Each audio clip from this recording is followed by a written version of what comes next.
Hello students, welcome to yes के classes. आज start कर रहे हैं easy tricks to calculate trigonometric values को। यहाँ पर हम सबसे इजी वे में ट्रिग्नोमेट्रिक रेशियोज को या ट्रिग्नोमेट्रिक वैल्यूज को कैसे फाइंड आउट करते हैं वो पढ़ेंगे। चलिए ध्यान देते हैं बिना टाइम वेस्ट किए। डिग्री यहाँ पर हमने आप देख रहे हैं दिया हुआ है। डिग्री जो है हमारा 0, 30, 45, 60, 90 तक दी गई है और यहाँ पर sine theta, cos theta, tan, cot sec and cosec की वैल्यूज हैं। अब इनकी वैल्यूज को कैसे निकालते हैं उसको देखते हैं। यहाँ पर कर लेते हैं 1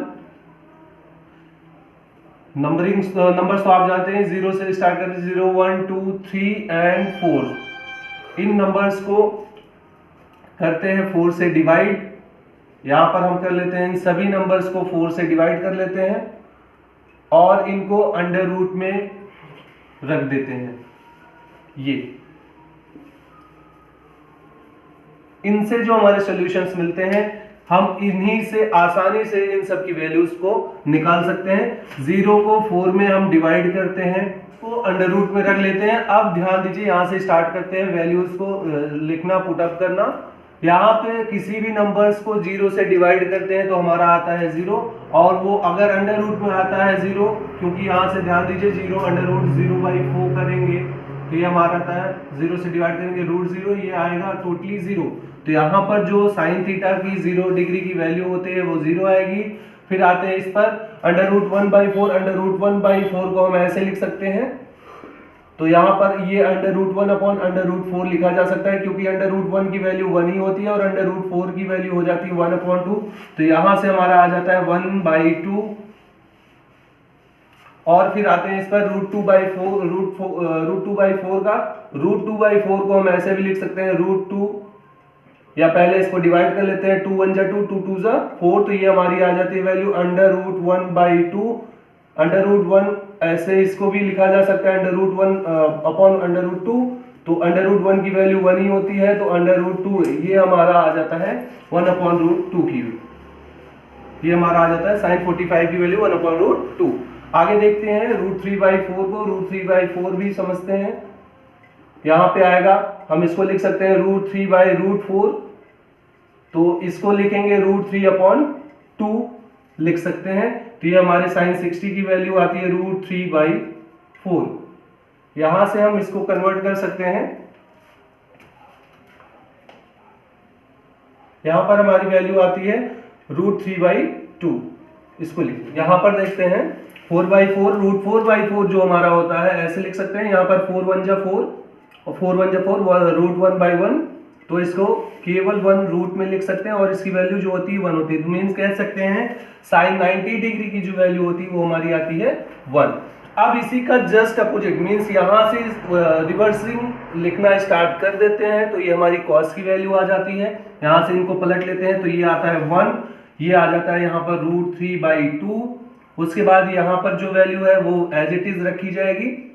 यहाँ पर sin 30 की वैल्यू कन्वर्ट हो जाती है cos 60 में, तो यहाँ पर ये 1/2 आ जाता है। और यहाँ पर sin 0 की जो वैल्यू होती है वो cos 90 डिग्री में कन्वर्ट हो जाती है, तो मीन्स यहाँ पर आएगा 0। अब हमें पता है sin theta upon cos theta is equal to होता है tan थीटा। यहाँ से जानते हैं sin theta upon cos theta is equal to tan theta के इक्वल होता है। तो सेम चीजें यहाँ पर भी कर सकते हैं। sin 0/1 कर सकते हैं। यहाँ पे साइन थीटा और कॉस थीटा की वैल्यू सेम रखी गई, तो यहाँ से ऐसे लिखेंगे sin 0/1 ये हमारे tan थीटा की वैल्यू की इक्वल होगी। तो यहाँ पर 0 डिग्री के लिए निकाल रहे हैं क्योंकि tan theta is equal to tan 0। तो यहाँ पर 0 डिग्री के लिए निकालेंगे 0/1 जो कि हमारा कन्वर्ट हो जाता है 0 में।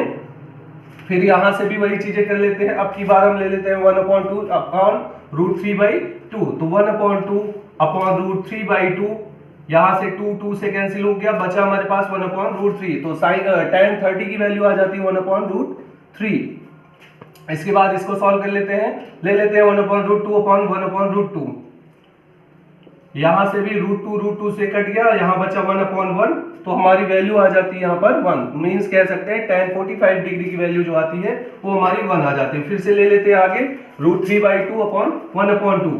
Root 3/2 upon 1/2। 2 से कैंसिल होता है, यहाँ से आता है root 3/1 is equal to only हम लिख सकते हैं √3। तो यहाँ पर ये वैल्यू हमारी आ जाती है √3। लास्ट जो वैल्यू है 1/0 है। हम जानते हैं किसी भी नंबर को 0 से जब हम डिवाइड करते हैं तो हमारी वैल्यू जो आती है वो इनफाइनाइट आ जाती है। तो यहाँ से ये वैल्यू हमारी इनफाइनाइट होती है। tan थीटा को हमने कल आपको बताया था, tan थीटा जो हमारा कन्वर्ट हो जाता है 1/cot में, मींस कहते हैं कि tan थीटा का उल्टा कह सकते हैं cot थीटा होता है। तो वैल्यूज हम यहाँ से कन्वर्ट कर लेते हैं, रिवर्स फिर से कर लेते हैं। यहाँ पर जो हमारा tan 90 की वैल्यू होती है वो हमारी cot 0 की वैल्यू हो जाती है, यहाँ से ये हो जाएगा इनफाइनाइट। फिर यहाँ से ये वैल्यू √3 आ जाती है। 45 की डिग्री जो tan की होती है वही cot की भी होगी, जैसे हमारा sin और cos के लिए हुआ था, सेम वैल्यूज। तो यहाँ पर 1 लिख लेते हैं। उसके बाद जो tan 30 की वैल्यू वो कन्वर्ट हो जाएगी cot 60 में, तो यहाँ पर वही हमारा 1/√3 आ जाएगा। उसके बाद tan 0 की जो वैल्यू थी यहाँ पर cot 90 की वैल्यू हो जाएगा और यहाँ पर आ जाएगा हमारा 0। यहाँ पर हमने देखा tan theta is equal to 1/cot theta होता है, वैसे ही हमारा cos theta is equal to होता है 1/sec थीटा। तो कह सकते हैं या sec theta is equal to लिख सकते हैं 1/cos थीटा, जो कि हमने आपको हमारे पिछले वीडियो में बताया था। आप उसको एक बार फिर से देख लीजिए, वहां से आपको ये सारी चीजें समझ में आ जाएंगी।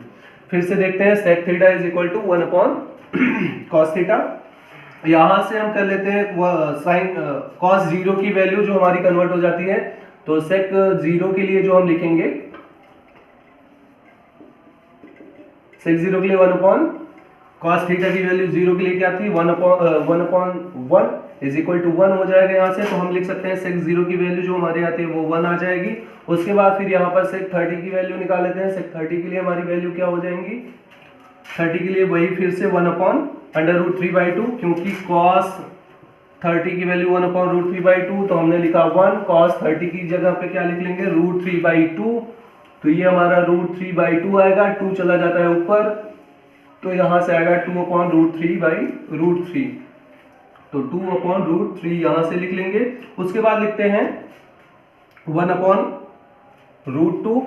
तो यहाँ से ये भी हमारा कन्वर्ट हो जाता है 1/1/√2 में आएगा। तो ये वैल्यू फिर से ऊपर जाएगी, तो √2 × 1/1, जिसे हम केवल √2 भी लिख सकते हैं। तो ये वैल्यू हमारी बदल जाती है √2 में। उसके बाद हमारा आता है लास्ट में ये, इसको भी कन्वर्ट कर लेते हैं। तो ये वैल्यूज लिख लेते हैं sec 60 डिग्री की, sec 60 डिग्री 1/2। तो ये भी हमारा चला जाता है ऊपर। तो यहां से ये वैल्यू हमारी आ जाएगी कितनी 2। तो इसको लिख लेते हैं 2। और फिर अब हमारा लास्ट बचता है, लास्ट हमारा है 90 डिग्री का, sec 90 डिग्री की वैल्यू। तो 1/cos की वैल्यू कितनी होती है 0। तो 1/0 इज इक्वल टू हमने बताया था आपको कितना हो जाता है इनफाइनाइट। तो यहाँ पर ये हमारी वैल्यू कन्वर्ट हो जाती है इनफाइनाइट में। अब इसी का जस्ट अपोजिट कर लेते हैं, मींस यहाँ से फिर से लिखना स्टार्ट करते हैं। तो ये वैल्यू हमारी इनफाइनाइट, फिर आती है यहाँ पर 2, फिर यहाँ पर आता है √2, फिर यहाँ से आ जाता है ये 2/√3, और फिर लास्ट में हमारा आ जाता है 1। तो गाइस हमने देख लिया कि यह हमारा सबसे इजी वे था, सबसे इजी ट्रिक था ट्रिग्नोमेट्रिक वैल्यूज को फाइंड आउट करने का। बने रहिए हमारे साथ, हम आपको और इजी से इजी जो है कॉन्सेप्ट देते रहेंगे। तब तक के लिए धन्यवाद।